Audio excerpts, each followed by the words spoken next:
Hi guys, my name is Thisakya and this video will be on the final parts of the lesson Osmoregulation and Excretion, which comes under Unit 5, Animal Form and Function, based on the National A-Level curriculum.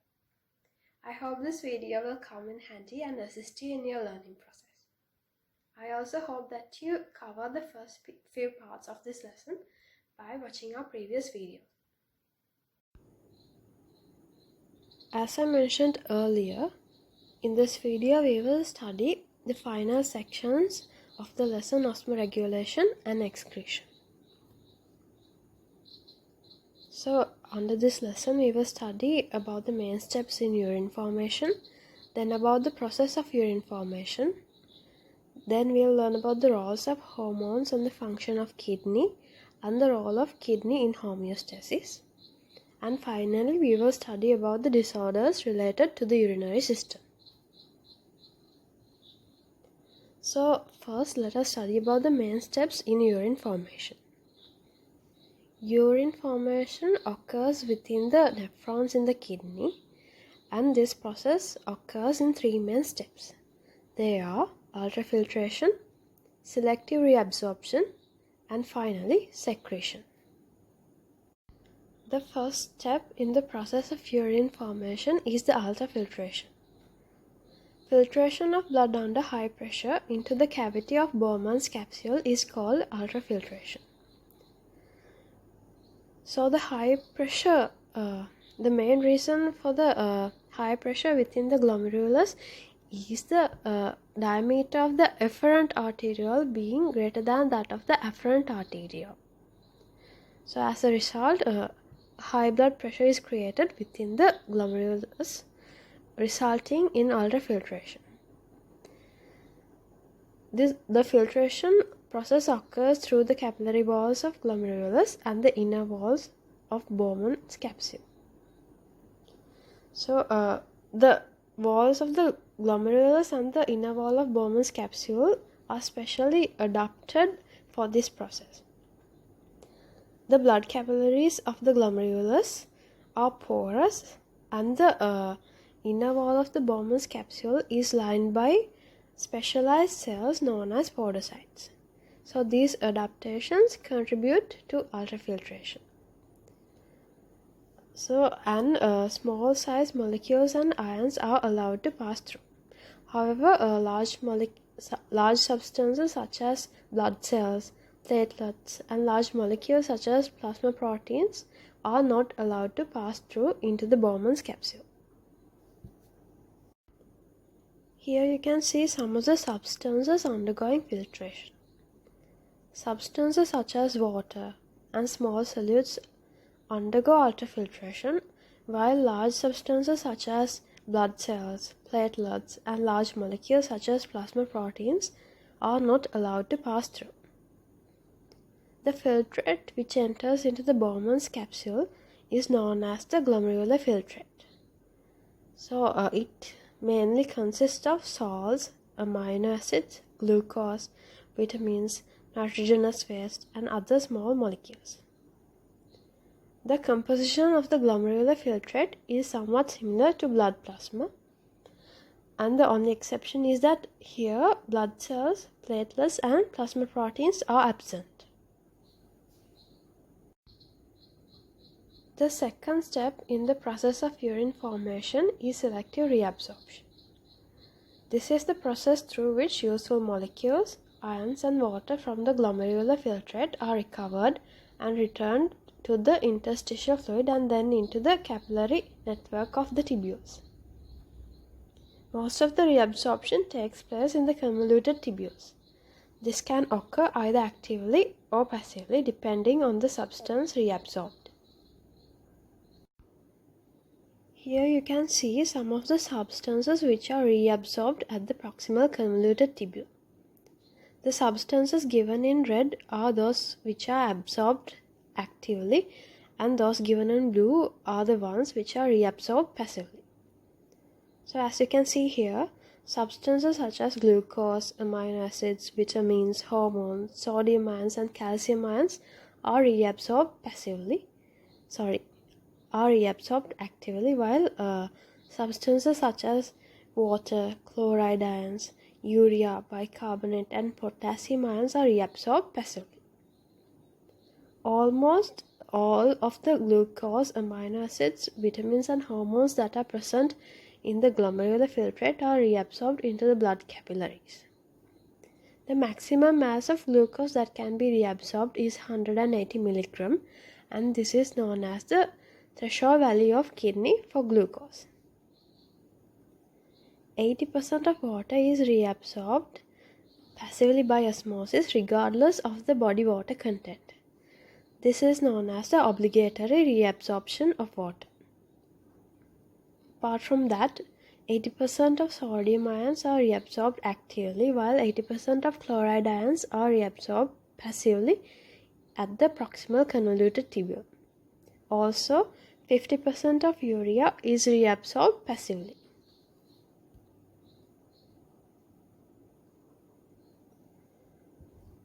At the descending limb of loop of Henle, water is reabsorbed passively by osmosis.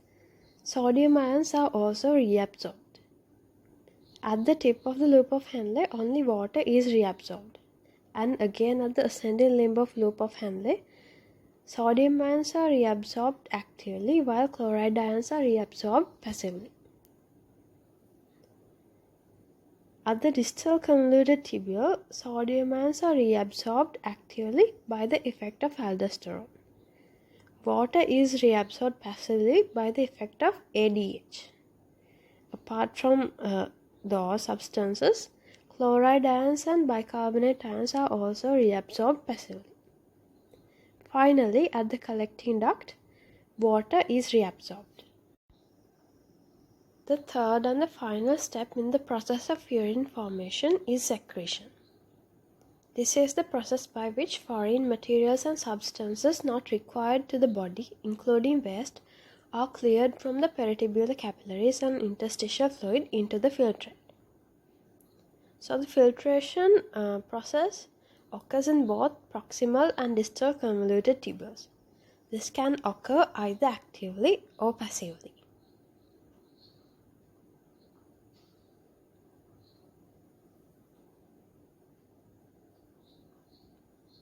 Here you can see some of the substances which are secreted at the proximal convoluted tubule and distal convoluted tubule.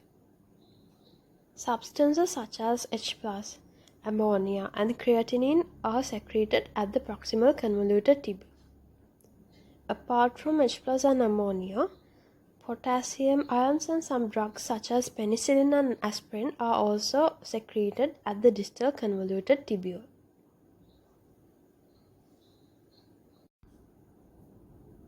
Earlier, we studied about the main steps in the process of urine formation. Now let us study about the process of urine formation in detail. After ultrafiltration process at the Bowman's capsule, the glomerular filtrate passes into the proximal convoluted tubule. At this region, selective reabsorption of ions, water and valuable nutrients from the initial filtrate occurs. Nutrients, especially glucose and amino acids, are actively transported into the interstitial fluid. Cells lining the tubule actively transport sodium ions into the interstitial fluid, and this transfer of a positive charge out of the tubule causes passive transport of chloride ions. The proximal convoluted tubule also reabsorbs potassium ions and most of the bicarbonate ions by passive transport. Reabsorption of bicarbonate ions in the filtrate contributes to the pH balance in body fluids. As solutes move from the filtrate to interstitial fluid, water is reabsorbed passively by osmosis.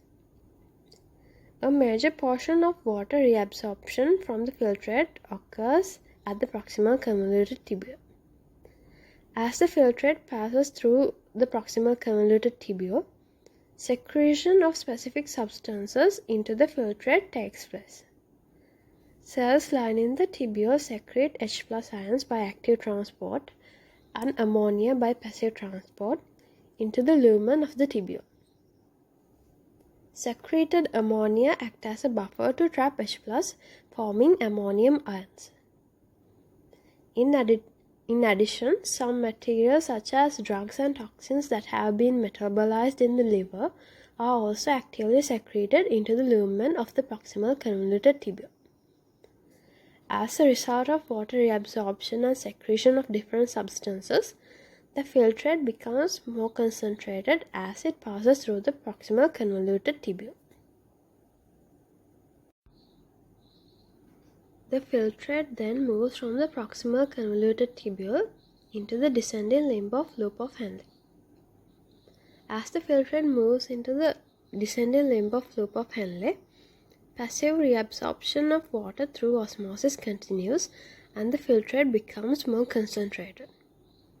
The filtrate reaches the ascending limb of loop of Henle through the tip of the loop. Ascending limb is impermeable to water, so that no water absorption takes place, but a considerable amount of sodium and chloride reabsorption occurs at this site. Most of the sodium ions are transported into the interstitial fluid by active transport. As a result of losing sodium ions and chloride ions, but not water, the filtrate becomes more diluted as it moves towards the distal convoluted tubule.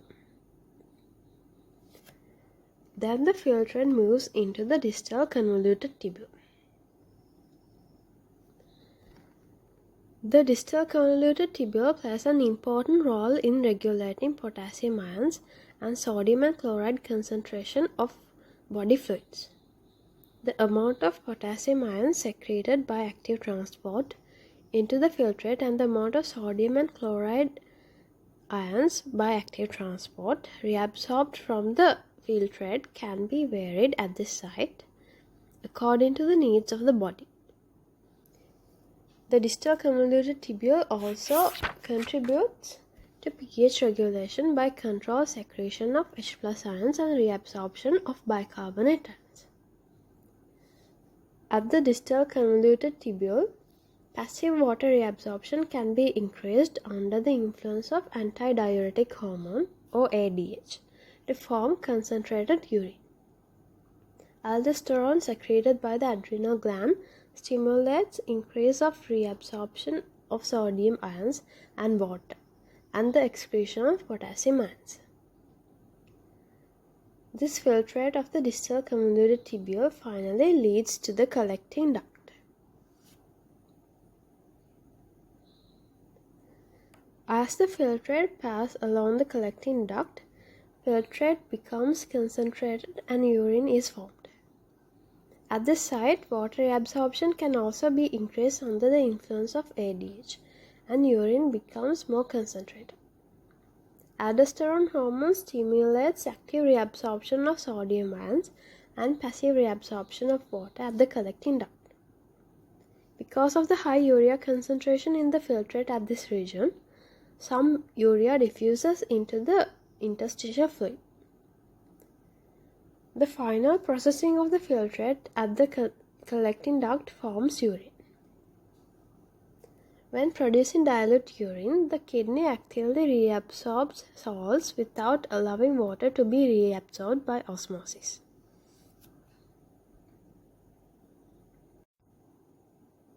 Previously, we studied about the main steps in the process of urine formation. Now let us study about the roles of hormones on the functions of the kidney. So under this topic, we will study about the regulation of blood osmotic pressure and fluid retention in the kidney by ADH, and then also about the regulation of blood osmotic pressure and fluid retention in the kidney by aldosterone. So first, let us study about the effect of ADH. When the blood becomes more concentrated, like in situations where too little water has been drunk, or excessive sweating has occurred, or when a large amount of salt has been consumed, the osmoreceptors in the hypothalamus detect the increase in blood solute concentration or the increase in blood osmotic pressure. The osmoreceptors are receptors which are extremely sensitive to change in blood solute concentration. So the osmoreceptors detect this change and set up nerve impulses which passes through the posterior pituitary gland, and as a result ADH or antidiuretic hormone is released. The ADH is then transported to the kidneys, and this will increase the permeability of the distal convoluted tubules and the collecting ducts to water. Then the reabsorption of water through the distal convoluted tubules and the collecting ducts will increase. As a result, the water content in blood will increase and the water content in filtrate will decrease. This will result in the formation of concentrated urine. When the water level in blood is increased, the osmotic pressure will decrease. Once the osmotic pressure returns to the normal level, the stimulation of osmoreceptors in hypothalamus will be inhibited, and as a result, release of ADH from the posterior pituitary gland will also be inhibited. So, then the reabsorption of water from the distal convoluted tubule and collecting ducts will return to the normal levels. As you can see in this flow diagram, increased blood osmotic pressure will cause the stimulation of osmoreceptors in hypothalamus, and this will lead to the stimulation of posterior pituitary gland, and it will result in increased secretion of ADH. ADH will then act on kidneys and cause increased reabsorption of water by distal convoluted tubules and collecting ducts. This will lead to the blood osmotic pressure returning to normal levels. The osmoreceptors in hypothalamus will also cause the hypothalamus to generate thirst. Then, drinking water will reduce the blood osmolarity, and as a result, the blood osmotic pressure will again return to normal levels. Once the blood osmotic pressure returns to normal levels, the stimulation of osmoreceptors in hypothalamus will be inhibited. Now let us study about the regulation of blood osmotic pressure and fluid retention in the kidney by aldesterone.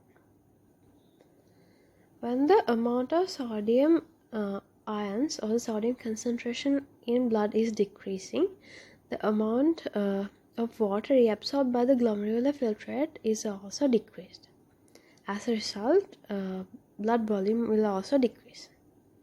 This situation will occur under high environmental temperature or during sustained physical exercises where sodium ions are removed with sweat. So, when the blood volume decreases, the blood pressure will also decrease. And the decrease in blood pressure will cause the secretion of enzyme renin by the stimulation of the juxtaglomerular complex. The juxtaglomerular complex or the juxtaglomerular apparatus is a group of cells which are located between the distal convoluted tubule and the afferent artery. The enzyme renin then initiates the chemical reaction that will convert the plasma protein angiotensinogen into a peptide called angiotensin II. Angiotensin II will then stimulate adrenal cortex to release a hormone called aldesterone. This hormone will act on the distal convoluted tubule of the nephrons, making them reabsorb more sodium ions.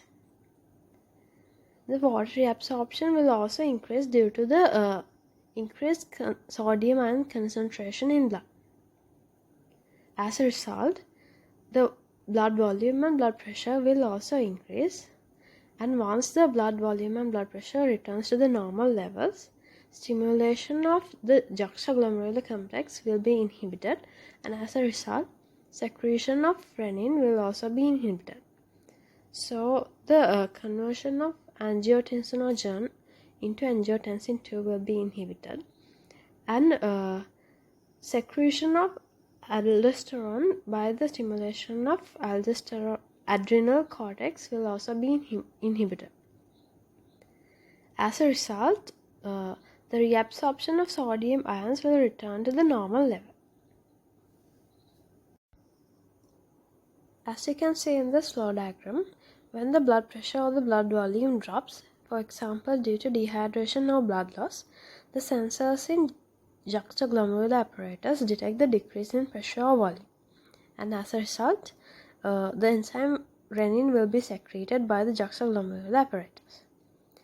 Renin will then stimulate the conversion of angiotensinogen from liver into angiotensin II by forming angiotensin I.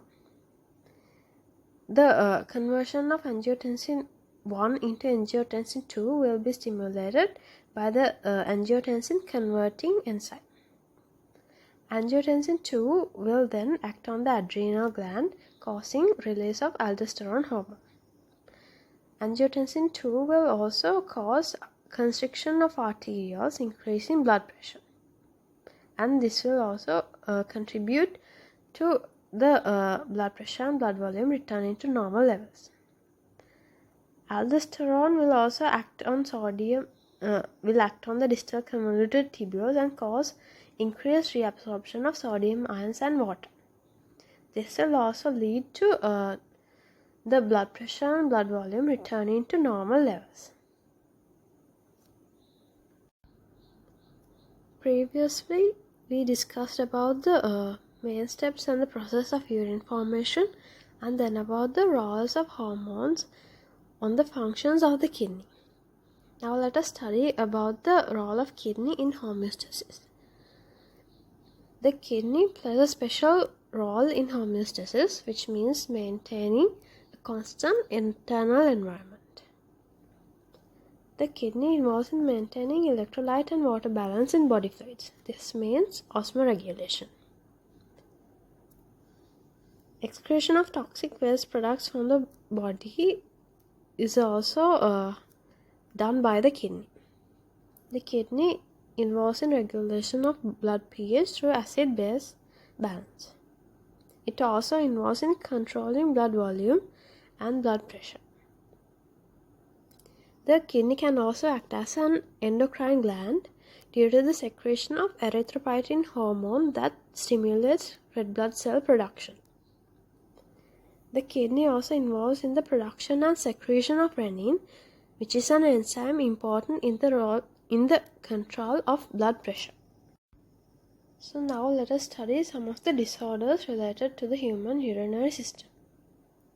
So under this section, we will learn about bladder and kidney stones, kidney failure and chronic kidney disease or CKD.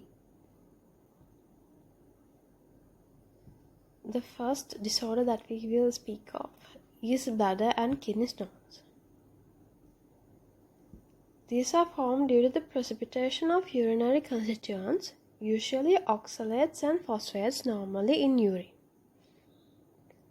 These are also called renal calculi. Some of the major causes for bladder and kidney stones are dehydration due to not drinking sufficient amount of fluids, alkaline nature of urine, infections that can alter pH of urine, metabolic condition, and family history. Drinking plenty of water is one of the measures taken for prevention of bladder and kidney stones.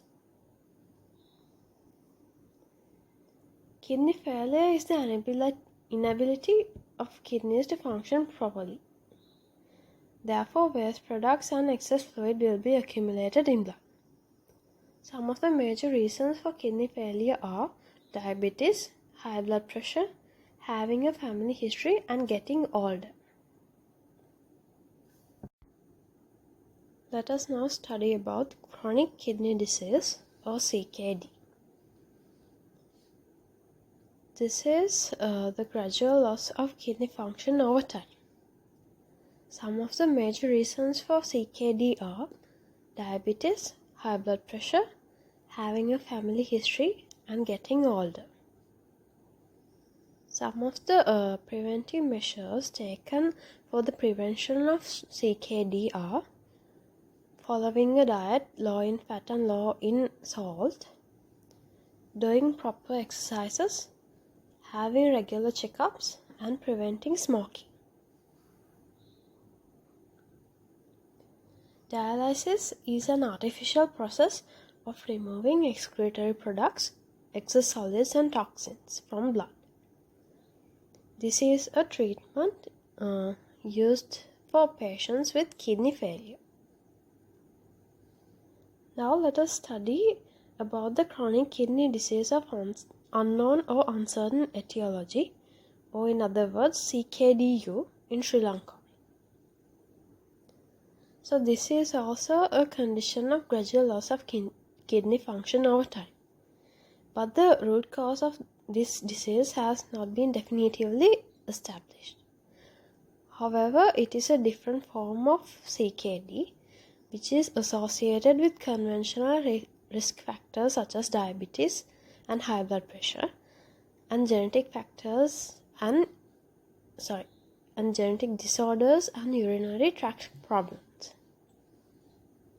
The onset of this disease appears asymptomatic, and by the time the patient seeks treatment, the kidneys may have reached a stage of irreversible damage, or ESRD, which means end-stage renal disease.